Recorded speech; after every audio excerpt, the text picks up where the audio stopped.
స్తుతి పాత్రుడా, స్తోత్రార్హుడా, స్తుతులందుకో పూజార్హుడా. స్తుతి పాత్రుడా, స్తోత్రార్హుడా, స్తుతులందుకో పూజార్హుడా. ఆకాశమందు నీవు తప్ప నాకెవరున్నారు నా ప్రభు. ఆకాశమందు నీవు తప్ప నాకెవరున్నారు నా ప్రభు.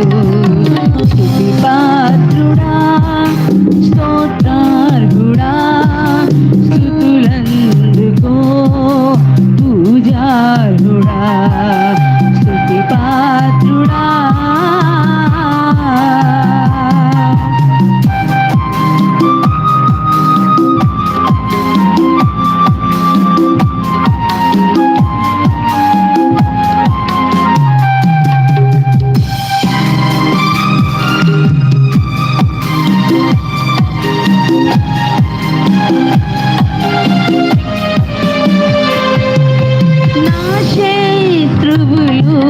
నన్ను తరుముచుండగా నాయాత్మ నాలో కృంగినే ప్రభు.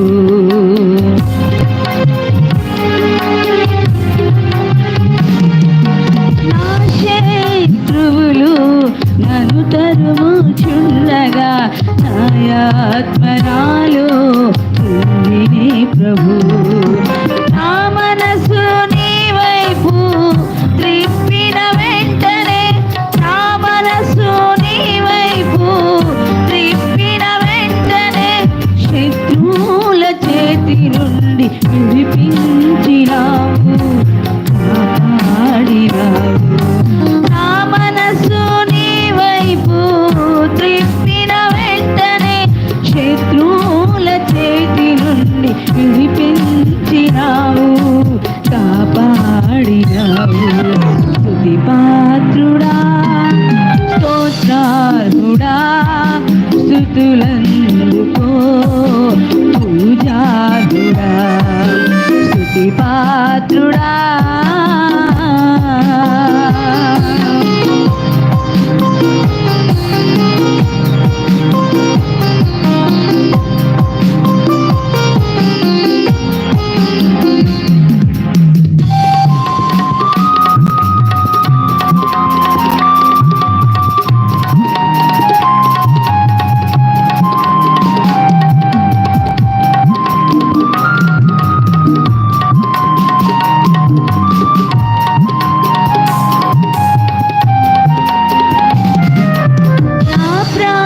స్నేహితులు నన్ను చూచి దూరాన నిలిచేరు నా ప్రభు.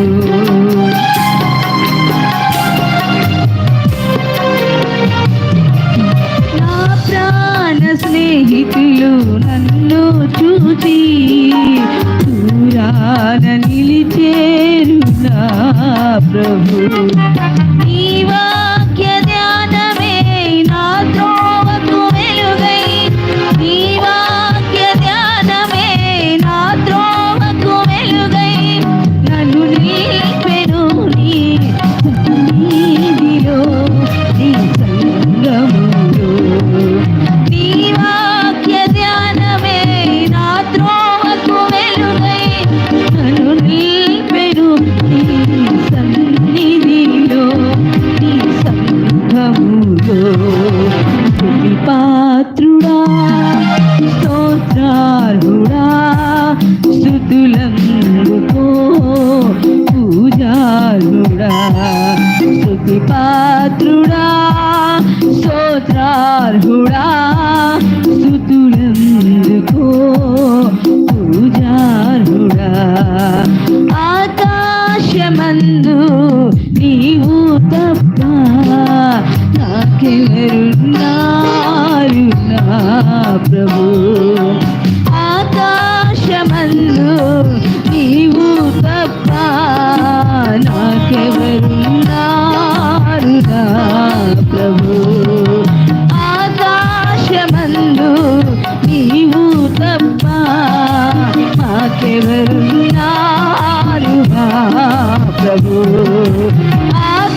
దేవుని యొక్క వాక్య భాగంలో నుండి మార్కు సువార్త 5వ అధ్యాయము 25వ వచనం నుంచి కొన్ని వచనాలు చదువుకుందాం. మార్కు సువార్త 5వ అధ్యాయము 25వ వచనం నుంచి కొన్ని వచనాలు చదువుకుందాం.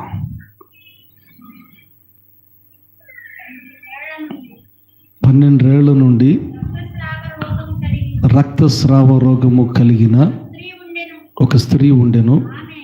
ఆమె అనేక వైద్యుల చేత ఎన్నో తిప్పలు పడి తనకు కలిగినదంతయు వ్యయము చేసుకొని ఎంత మాత్రమును ప్రయోజనము లేక మరింత సంకటపడెను. ఆమె యేసును గూర్చి విని, నేను ఆయన వస్త్రములు మాత్రమే ముట్టిన బాగుపడదననుకొని జనసమూహములో ఆయన వెనుకకు వచ్చి యేసు వస్త్రము ముట్టెను. వెంటనే ఆమె రక్తధార కట్టెను గనుక తన శరీరములోని ఆ బాధ నివారణ అయినదని గ్రహించుకొనెను. వెంటనే యేసు తనలో నుండి ప్రభావము బయలువెళ్ళినని తనలో తాను గ్రహించి జనసమూహము వైపు తిరిగి, నా వస్త్రములు ముట్టినదెవరని అడుగగా, ఆయన శిష్యులు జనసమూహము నీ మీద పడుచుండుట చూచుచున్నావే, నన్ను ముట్టిన దేవుడని అడుగుచున్నావా అనిరి. ఆ కార్యము చేసిన ఆమెను కనుగొనవలనని ఆయన యేసు చుట్టూ చూచెను.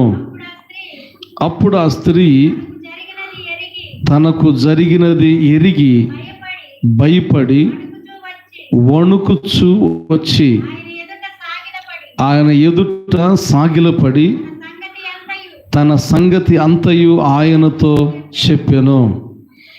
అందుకు యేసు, కుమారి, నీ విశ్వాసము నిన్ను స్వస్థపరిచినని, సమాధానము గలదానవై పొమ్మని, నీ బాధ నివారణ అయి నీకు స్వస్థత కలుగునుగాక అని ఆమెతో చెప్పెను. దేవుడు చదవబడిన వాక్య భాగమును దీవించి ఆశీర్వదించునుగాక. ఆమెన్. అందరం చెప్తాం ఆమెన్, ఆమెన్.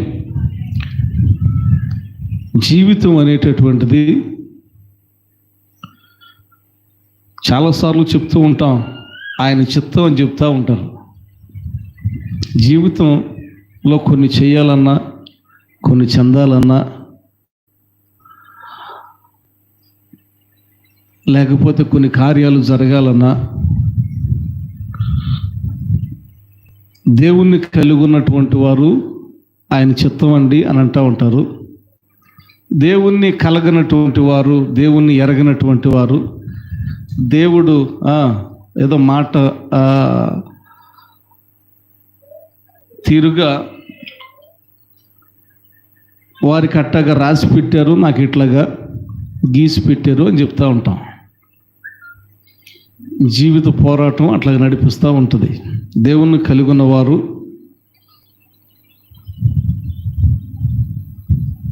దేవుని చిత్తం అండి అంటూ ఉంటారు. దేవుణ్ణి ఎరగిన వారు వారికి అలాగా ఏదో వాళ్ళ బ్రతుకు అలాగుంది, మాకు ఇలా గీసి పెట్టుంది అంటూ ఉంటారు. దేవుడు ప్రత్యేకించి ప్రతి ఒక్కరి జీవితం వారి వారి చేతుల్లోనే ఉంచాడు. ఎవరి జీవితం వారి చేతిలో ఉంది. దేవుడు రాసింది ఏమీ లేదు. కాకపోతే దేవుడు ఒక జీవితాన్ని ఇచ్చాడు మనకి. ఆ జీవితాన్ని ఏం చేస్తాం, ఎలాగ మలుచుకుంటాం అనేటటువంటిది మన చేతిలో ఉంటుంది.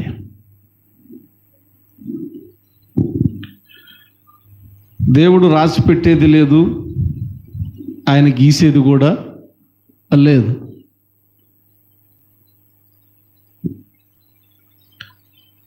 ఉదాహరణకి ఒక రాజుగారు ఒకరోజు రాజ్యాన్ని చూద్దామని తన రాజ్యాన్ని చూడాలి అని ఆశ కలిగి ఎవరెవరు ఎలాగున్నారని మారు వేషంలో వెళ్ళాడంట బయటికి. అందరిని చూసుకుంటూ తిరిగి తన గృహం దగ్గరికి, తన రాజు భవనంలోనికి రిటర్న్ వచ్చేటప్పుడు ఆ దగ్గరలోనే ఒక భిక్షం అడుక్కునే ఆయన అక్కడ కూర్చున్నాడు. ఆయన అడుగుతూ ఉన్నాడంట, అయ్యా ఎలా ఉన్నావు, ఏంది సంగతి అని అడిగితే, అయ్యా కొంచెం ధర్మం చేయండి అయ్యా అని అడుగుతూ ఉన్నాడంట ఈయన. సరే ధర్మం చేస్తాను కానీ ఏంది, ఎలాగున్నావు, ఏంది పరిస్థితులు ఎలాగున్నాయి, నీ జీవితం ఎలాగుందంటే ఆ రాజు ఉన్నటువంటి భవనం వైపు చూపించి, నా జీవితం ఇదిగండి ఇలాగుంది, ఆయనకి ఏమన్నా అలాగ రాసి పెట్టుంది, నాకు ఇలాగ గీసి పెట్టుంది అన్నాడంట. రాజు భవనం వైపు చూపించి ఆయనకేమన్నా రాసి పెట్టుంది. ఏమి రాసి పెట్టుంది? పనివారు ఉన్నారు, అధికారం ఉంది, బంగారం ఉంది, వెండి ఉంది, ఆయనకి సమస్తం ఉంది. ఆయనకి అట్లాగ రాసి పెట్టాడు, ఇదిగో నాకు ఇట్లా గీసి పెట్టాడు అని అన్నాడంట. అయితే ఈ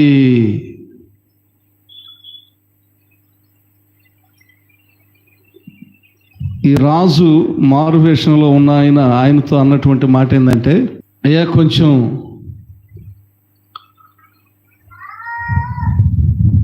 ఒక 50 బంగారు నాణ్యాలు ఇస్తాను, మా ఇంటి దగ్గర ఒక అతనికి కన్ను లేదు, నీ కన్ను గనక ఇస్తే ఈ 50 నాణ్యాలు, ఒక 50 నాణ్యాలు, ఒక 50 వెండి నాణ్యాలు, 50 బంగారు నాణ్యాలు నీకు ఇస్తాను, ఒక కన్ను ఏమన్నా దానం చేయగలవా అని అన్నాడంట. నీకు అనుకూలం అయితే ఇంకొక కన్ను కూడా నువ్వు ఇస్తే మరొక 50 వెండి నాణ్యాలు, 50 బంగారు నాణ్యాలు కూడా ఇస్తాను అని ఆయన అడిగితే, వీలైతే ధర్మం చేయండి, నీ 50 నాణ్యాలు వెండి వద్దు, బంగారం వద్దు, నా కళ్ళు తీసేస్తే నేను ఎలాగా చూడాలి, నేను బ్రతకాలి కదా, కళ్ళు ఇచ్చే ప్రసక్తే లేదు అని అన్నాడంట. సరేయ్యా, ఒక చెయ్యి కావాలి, కనీసం ఒక 30 బంగారు నాణ్యాలు ఇస్తాను, ఒక చెయ్యి ఏమన్నా ఇవ్వగలుగుతావా అని అంటే, నువ్వు భలేటోడులాగున్నావే, నేను చెయ్యిస్తే నేను ఎలాగా బ్రతకాలి, చేత్తో చాలా పనులు చేయాలి కదా,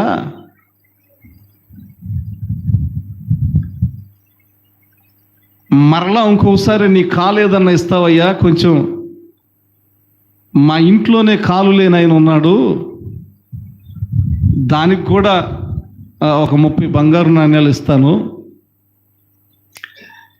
ఇప్పుడు నేనేంది, నా పాటలు అమ్ముకోవటానికి నేను ఇక్కడ కూర్చున్నట్టుకుంది నిన్ను చూస్తుంటే,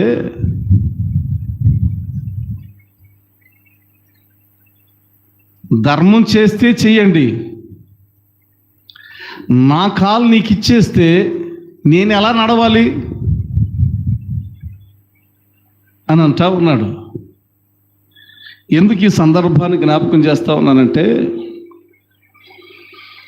దేవుడు ఏమి ఇచ్చాడు అనంటే, దేవుడు అన్నీ ఇచ్చాడు. ఒక శ్రేష్టమైన జీవితాన్ని ఇచ్చాడు. అది దేవుడు లేకుండా నడుస్తావా, దేవునితో నడుస్తావా అనేది అది ఎవరికి వారికి వ్యక్తిగతమైనటువంటి స్వేచ్ఛ.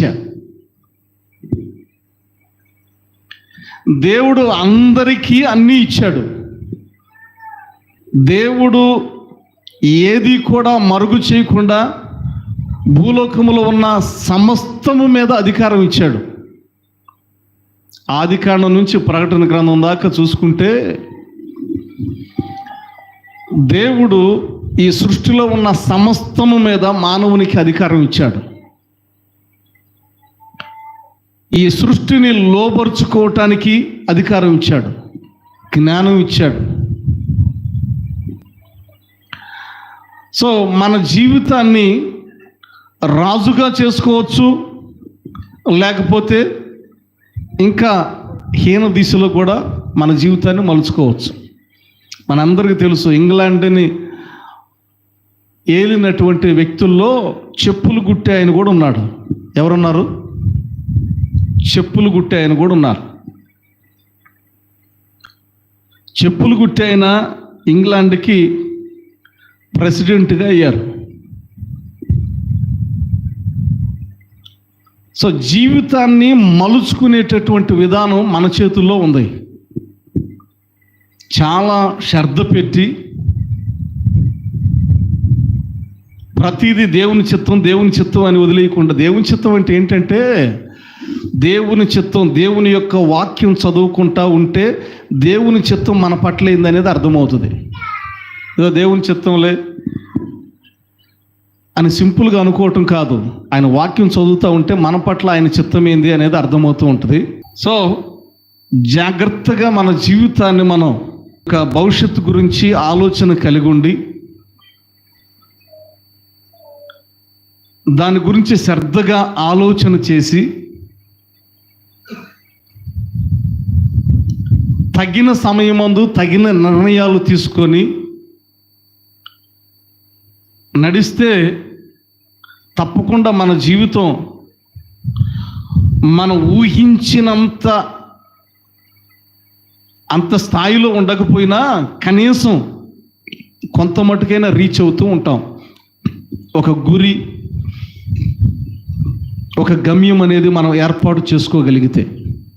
కొన్నిసార్లు తుఫానులు వస్తూ ఉంటాయి జీవితంలో, దానిని అధిగమించ కాబట్టి కొంతమంది శక్తి సరిపోకపోయినా పోరాడుతూ ఉంటారు. కొంతమంది శక్తి సరిపోకపోతే జీవితాన్ని ముగించుకుంటారు. కొంతమంది దేవుని మీద ఆధారపడుతూ ఉంటారు. సో ఏది ఏమైనప్పటికీ మనకంటూ ఒక స్వేచ్ఛ ఉంది. లేఖన భాగంలో చదువుకున్నటువంటి లేఖన భాగంలో మార్కు సువార్త 5వ అధ్యాయంలో ఈ 12 సంవత్సరాల నుంచి బాధపడుతూ ఉన్నటువంటి, ఒక వ్యాధితో బాధపడుతూ ఉన్నటువంటి సహోదరి లేఖనం సెలవిస్తూ ఉంది. చాలా ధనవంతురాలు అని కొంతమంది చెప్తూ ఉంటారు. బాగా ధనం సంపాదించింది, మంచిగా తన జీవితాన్ని కట్టుకుంది ఈ లోకానుసారంగా. అయితే ఒక వ్యాధిని కలిగి ఉంది, తన జీవితంలో శరీర బలహీనత కలిగి ఉంది. ఆ బలహీనత 12 సంవత్సరాల నుంచి కలిగి ఉంది. 12 సంవత్సరాల నుంచి పోరాడుతూనే ఉంది. వాక్యం సెలవిస్తూ ఉంది, పిరికి వారు దేవుని రాజ్యానికి వారసులు కారు. ఎవరు వారసులు కారు? పిరికి వారు దేవుని రాజ్యానికి వారసులు కారు. 1 సంవత్సరం కాదు, 2 సంవత్సరాలు కాదు, 3 సంవత్సరాలు కాదు, లేకపోతే ఒక 5 సంవత్సరాలు కాదు, 10 సంవత్సరాలు కాదు, 12 సంవత్సరాలు పోరాడుతూనే ఉంది, పోరాడుతూనే ఉంది, పోరాడుతూనే ఉంది. ఎప్పుడు కూడా కృంగిపోయినటువంటి సందర్భం బహుశా ఆ సందర్భాలు ఉన్నప్పటికీ దానిని అధిగమించి దాని మీద కూడా జయం పొంది, దాని మీద కూడా జయాన్ని పొంది ముందుకు సాగాలి, వెనక్కి తిరగకూడదు, ముందుకే సాగాలి అనేటటువంటి తపన అధికముగా ఉంది అని చెప్పొచ్చు. అధికముగా ఉంది. చిన్న చిన్న సమస్య, లేకపోతే ఒక 2 సంవత్సరాలు 3 సంవత్సరాలు సమస్యలకి, లేకపోతే ఒక 5 సంవత్సరాల సమస్యలకి నాకు ప్రపంచంలో ఎవ్వరికి లేని బాధలన్నీ నాకే వచ్చినాయి అన్నట్లుగా ఫీల్ అవుతూ ఉంటారు. లేఖనం సెలవిస్తూ ఉంది, ఆమెకు వచ్చినటువంటి బాధకి తను అంతవరకు సంపాదించినటువంటి సంపాదన అంతా వ్యయపరిచెను అని ఉంటుంది. ఏమైందట? తనకున్నటువంటి సంపాదన మొత్తం ఊడ్చేసినట్లుగా, ఏబు కూడా తనకున్నటువంటి సంపాదన అంతా ఊడ్చేసినట్టుగా అయిందా లేదా? అయింది. కృంగిపోయాడా ఏబు? కృంగిపోదా. సుఖాన్ని, లగ్జరీని అనుభవించినటువంటి మనం లేమిని కూడా, కష్టాన్ని, దుఃఖాన్ని అనుభవించడానికి కూడా కొన్ని సందర్భాలు ఆశీర్వాదాన్ని అనుభవించినటువంటి మనం ఆశీర్వాదం లేనప్పుడు కూడా దానిని సహించేటటువంటి తత్వాన్ని కలిగి ఉండాలి అని తన భార్యతో మాట్లాడినటువంటి మాటలు. పోరాటంలో నిలబడ్డాం. నాకు చేత కాదు అంటే అటాక్ చేస్తూ ఉంటుంది, పరిస్థితులన్నీ అటాక్ చేస్తూ ఉంటాయి, కుప్పగూలిపోతూ ఉంటాం. చేత కాదు అనేటటువంటి మాటే రాకూడదు. నేను బ్రతకలేను అనేటటువంటి మాటే రాకూడదు. నా వల్ల కాదు అనే మాటే రాకూడదు. పిరికితనం అనేది రాకూడదు.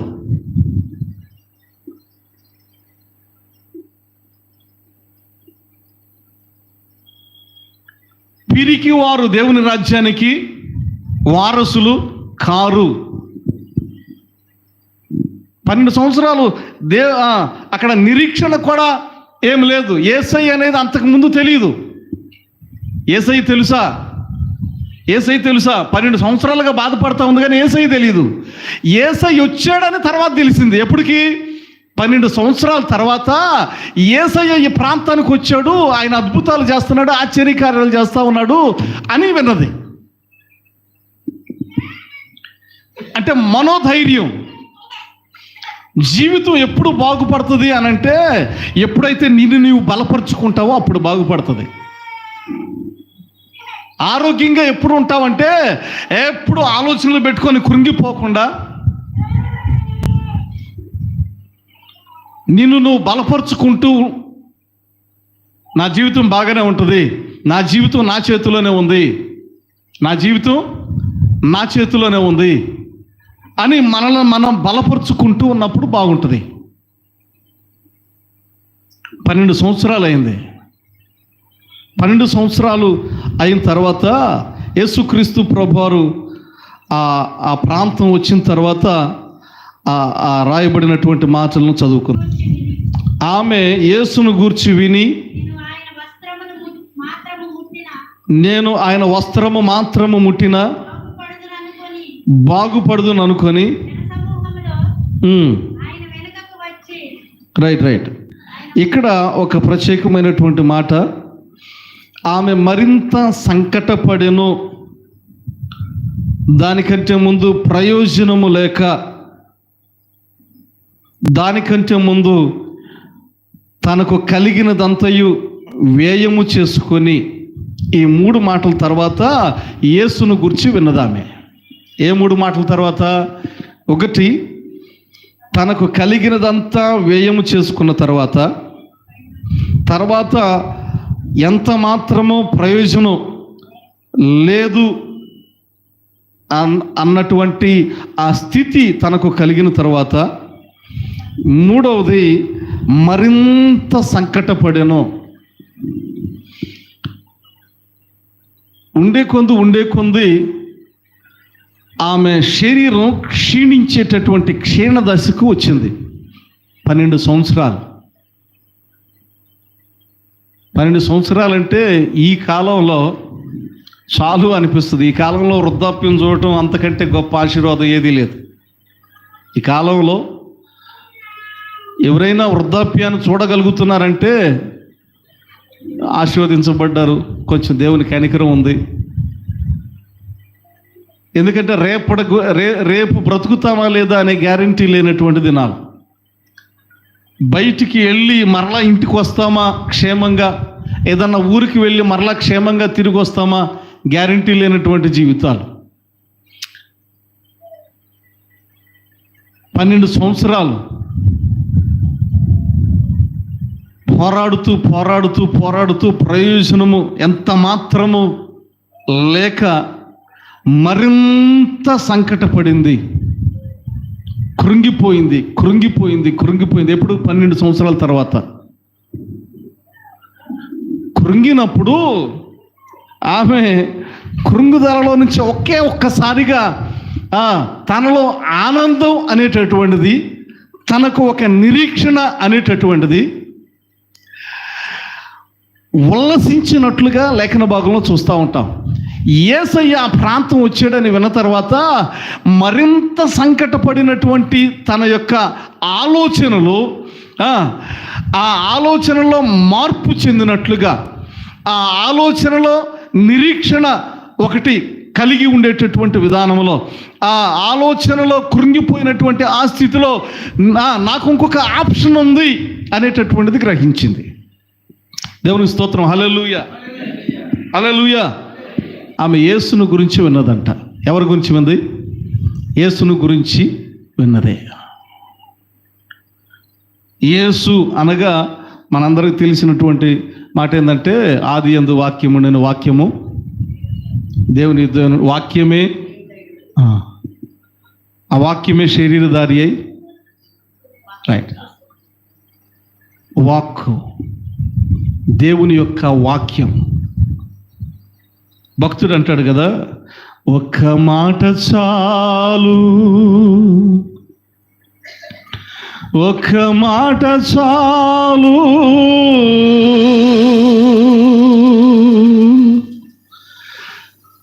ఒక్క మాట చాలు ప్రభు,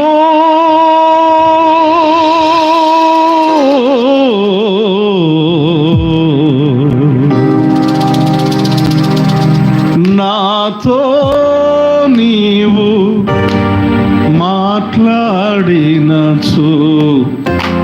నీ బ్రతుకేదను ప్రభు, నాతో నీవు మాట్లాడినచు నీ బ్రతుకేదను ప్రభు. నా ప్రియుడా, నా స్నేహితుడా, నా ప్రాణనాథుడా, నా రక్షకా, నా ప్రియుడా, నా స్నేహితుడా, నా ప్రాణనాథుడా, నా రక్షకా, నాతో నీవు మాట్లాడినచు నీ బ్రతుకేదను ప్రభు,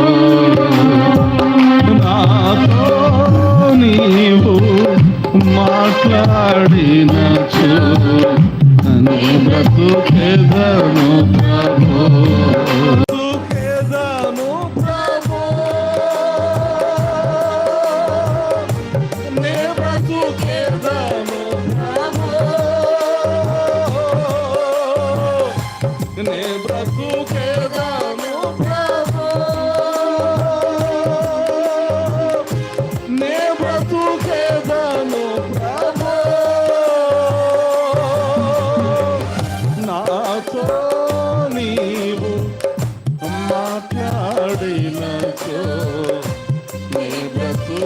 చేధను ప్రభు,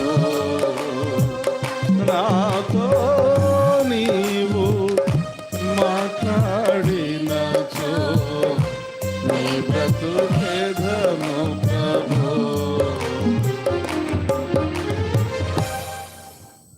దేవుని యొక్క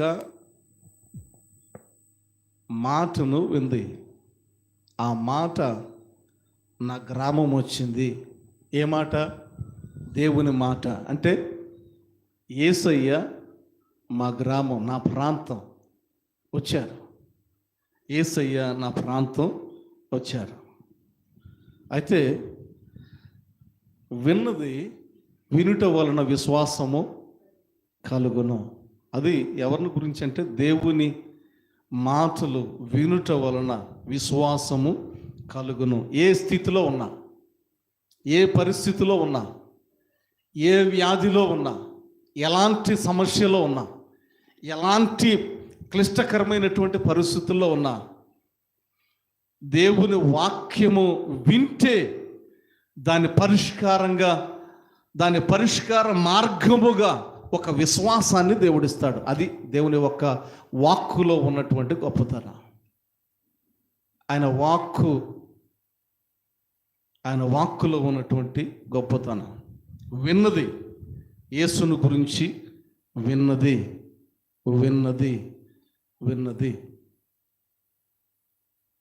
ఏదైనా బాధలో ఉన్నప్పుడు, సమస్యలో ఉన్నప్పుడు మనుషుల మాటలు వినే కంటే,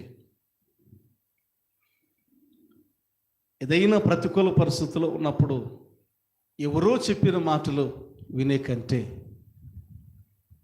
యేసయ్య మాటలు వింటే విశ్వాసం కలుగుతుంది. అటు విశ్వాసం ఆ బాధలో, ఆ పరిస్థితుల్లో, ఆ వ్యాధిలో, ఆ బలహీనతల్లో వాటి నుంచి విమోచించబడి సంతోషాన్ని, సమాధానాన్ని పొందుకుంటాం. దేవుని స్తోత్రం. హల్లెలూయా, హల్లెలూయా.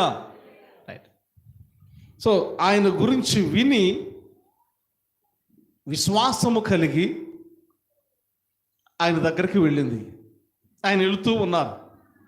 ఆయన వెనుకకుండా వెళ్ళి తన వస్త్రపు చెంగును మాత్రమే ముట్టుకుంటే చాలు అనుకుంది.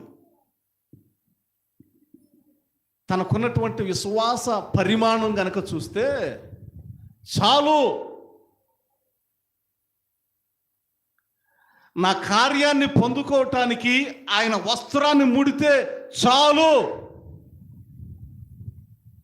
మొన్న చాలా బాధ అనిపించింది. మీటింగ్స్ పెట్టేటప్పుడు అయ్యగారు వాక్యం చెప్పారు, కారు ఎక్కి వెళ్ళిపోతా ఉన్నారు. అయ్యా వందనాలండి, వాక్యం చెప్పడానికి వచ్చారు అని వందనాలు చెప్తా ఉన్నా. ఈలోపు ఇద్దరు ముగ్గురు వచ్చి మమ్మల్ని తోసేసి ఆయనకి వందనాలు ఇస్తూ ఉన్నారు. నేనే కొంచెం ఉంటే కింద పడిపోయి ఉండే. పిచ్చి కాకపోతే వాక్యానికి ప్రాధాన్యత ఇచ్చేదానికంటే ఈ రోజుల్లో మనుషులకు ప్రాధాన్యత ఇస్తూ ఉన్నారు. కింద పడిపోయి ఉండే. నాతో పాటు పాశ్రం గారు కూడా ఇద్దరు దోసి, అరే కనీసం ఒక సహోదరి ఉంది అనే ఇంకిత జ్ఞానం అంటారా, కామన్ సెన్స్. ఆధారపడవలసినటువంటి దాని మీద ఆధారపడితే బాగుంటుంది. అప్పుడు దాకా వాక్యం మంచిగా వాక్యం ఉన్నారు, మంచిదే, సంతోషం. ఎందుకు గుర్తు చేస్తున్నానంటే కొంతమందికి పరిమితులు ఉండవు, ఎంతైనా కానీ సరిపోదు, పీచుకుంటుంది. కొంతమంది అయితే బైబిల్లో కూడా ఉంది, అయ్యా నువ్వు వచ్చి నా ఇంటికి వచ్చి నా కుమార్తె మీద మీ హస్తం ఉంచితే అప్పుడు బాగుపడుతుంది అనేటటువంటి నమ్మకం నాకుంది అని పిలిపించాడు యాయిరు. అంతేనా? కానీ కొంతమంది విశ్వాసం ఉంటుంది, అయ్యా మీరు మాట మాత్రం సెలవిస్తే చాలు నా దాసుడు స్వస్థపరచబడతారు. అంటే పరిమాణం కొంతమంది తక్కువలోనే ముగించుకుంటానికి చూస్తూ ఉంటారు, కొంతమందికి ఎంతైనా సరిపోదు. ఈమె వస్త్రపు చెంగు మాత్రమే ముడితే చాలు అనుకుంటుంది. కొంతమందికి అది సరిపోదు. ఏది ఒక నూనె ఒక చేతిలో పోసుకోవాలా, నూనె వాళ్ళ నెత్తి మీద వేయాలా, బలంగా ఊపి ప్రార్థన చేయాలా. ఒకసారి అట్లా కూడా సరిపోదు, పడిపోతే కానీ సరిపోద్ది అన్నట్టు.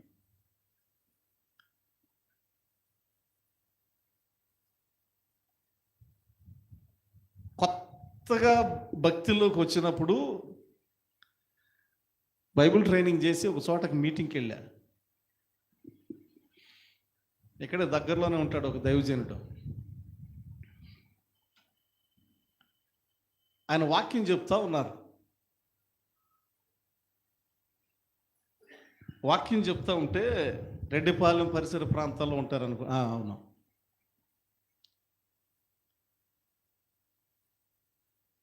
ఒక ఆయన నెత్తి మీద చెయ్యేసాడు, ప్రార్థన చేస్తా ఉన్నాడు, గద్దిస్తూ ఉన్నాడు. ఆయన ఇట్లా కొంచెం ఇట్లా నెడుతున్నట్టుగా అనిపించింది. సర్లే, నేనెందుకు అనుకోవాలి, నేనెందుకు అపార్థం చేసుకోవాలని చూస్తూ ఉన్నా. ఇక నేను ప్రార్థన చేస్తా ఇంకక్కడ ఆశ్చర్యమైందో తెలుసా, వాళ్ళందరూ స్తోత్రం స్తోత్రం స్తోత్రం నాయన, కళ్ళతో కరెక్ట్గా క్లారిటీగా కనపడతా ఉంది. పిచ్చి పీచుకుంటుంది. యేసయ్య మాట వింటేనే కార్యాలు జరుగుతాయి అంట. కొంతమందికి ఇన్నదాకా సరిపోదు, వింటం సరిపోదు. ఇంకా అటు జోలు ఎందుకులే, మరి డీప్కి వెళ్తాం. ఈమె అనుకుంది వస్త్రపు చెంగు మాత్రమే ముట్టుకుంటే చాలు, నేను స్వస్థపరచబడతా.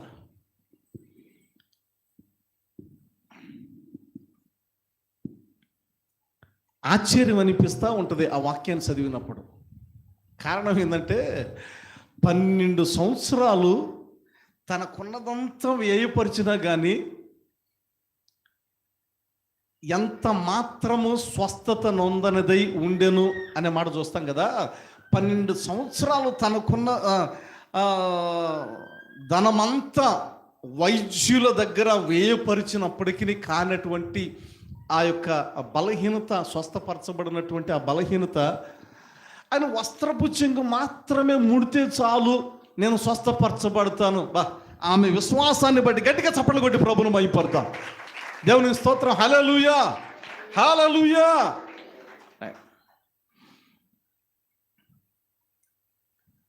12 సంవత్సరాలు అని వెనక్కి తిరిగి చూసుకుంటే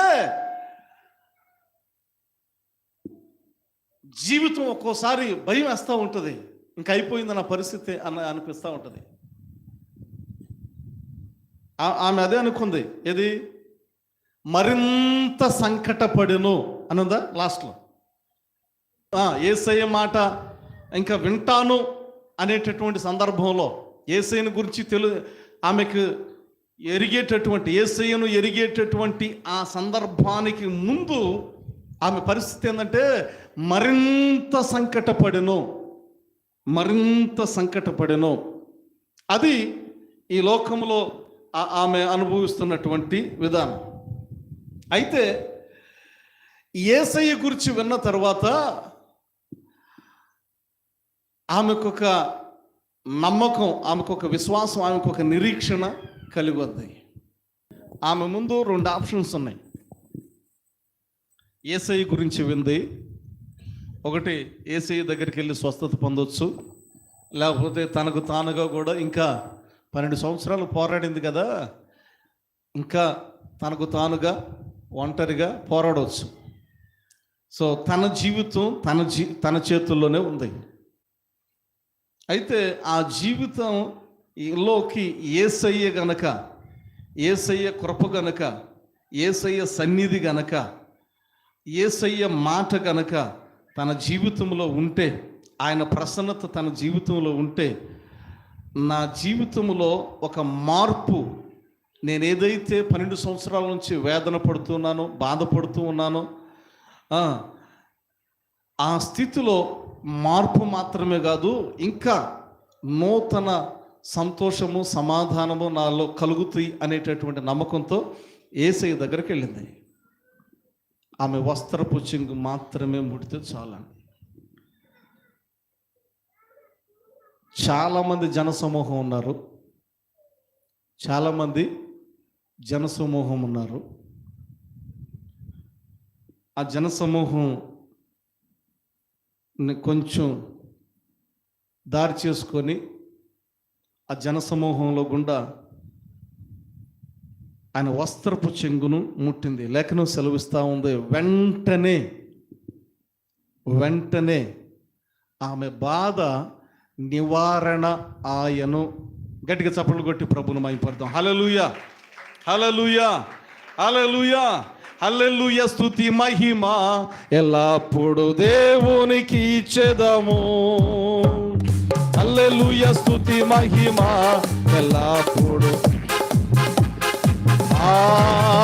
హల్లెలూయా, హల్లెలూయా, హల్లెలూయా,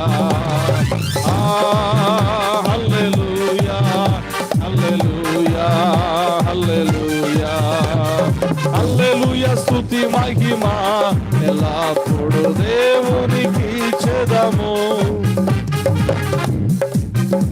ఆకాశము నుండి మన్నాను పంపి దేవుని స్తుతించెదము. ఆకాశము నుండి మన్నాను పంపిన బండ నుండి మధుర జలములు పంపిన ఆ యెహోవాను స్తుతించెదము. బండ నుండి మధుర జలములు పంపి ఆ యెహోవాను స్తుతించెదము. హల్లెలూయా, స్తుతి మహిమ ఎల్లప్పుడు దేవునికి ఇచ్చెదము. హల్లెలూయా, హల్లెలూయా, హల్లెలూయా, హల్లెలూయా, హల్లెలూయా, హల్లెలూయా, హల్లెలూయా, హల్లెలూయా, హల్లెలూయా, హల్లెలూయా. వెంటనే ఆమె బాధ నివారణ ఆయను.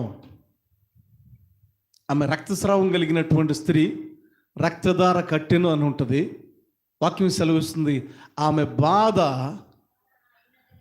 నివారణ అయినది అని గ్రహింపు కలిగింది. దేవునికి స్తోత్రం. హల్లెలూయా, హల్లెలూయా, హల్లెలూయా. నమ్ముట నీ వలనైతే నమ్మువానికి సమస్తమును చెప్పాల, సమస్తమును నీకు సాధ్యమే, సర్వం సాధ్యమే. ఒక మాట పలికిన చాలు.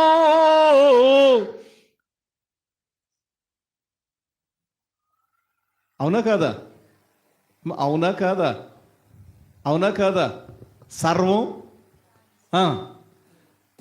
సాధ్యమా కాదా? దేవునికి స్తోత్రం. హల్లెలూయా, హల్లెలూయా.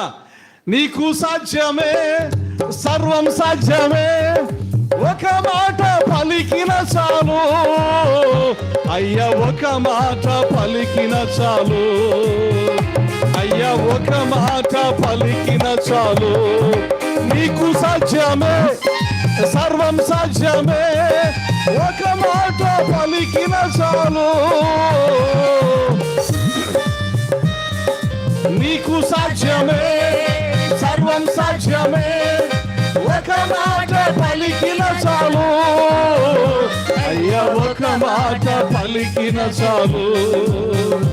అయ్యా, ఒక మాట పలికిన చాలు. విన్నపాలు విను దైవమా, నా కన్నీరు తుడుచు దైవమా, స్వస్థతనిచ్చు దైవమా. స్తోత్రం, స్తోత్రము యేసయ్యా, నీకు స్తోత్రము యేసయ్యా. విన్నపాలు విను దైవమా, నా కన్నీరు తుడుచు దైవమా, స్వస్థతనిచ్చు దైవమా స్తోత్రము యేసయ్యా నీకు స్తోత్రము యేసయ్యా స్తోత్రము యేసయ్యా నీకు స్తోత్రము యేసయ్యా స్తోత్రం హల్లెలూయా. యేసయ్యను కలిగి ఉంటే లేఖనం సెలవిస్తూ ఉంది. ఆయన ముగింపులో పలికినటువంటి మాట, మరి కొన్ని పత్రికల్లో కూడా రాయబడినటువంటి మాటలు ఏంటంటే, సమాధానము గలదానవై నీ ఇంటికి వెళ్ళు. ప్రతి స్థితిలో సమాధానం ఇచ్చి దేవుడు నన్ను గృహానికి పంపుతున్నాడు. ఆమేన్, ఆమేన్, ఆమేన్. విన్నది తనకున్నటువంటి ప్రతి బాధలో నివారణ చూసింది. మనకున్న ప్రతి బాధలో నివారణ నీవు నేను ఆరాధిస్తున్నటువంటి యేసయ్య, అది ఎప్పటికీ మర్చిపోకూడదు. ఆయన మనకున్న ప్రతి బాధలో నివారణ కలుగు చేయగలిగినట్టు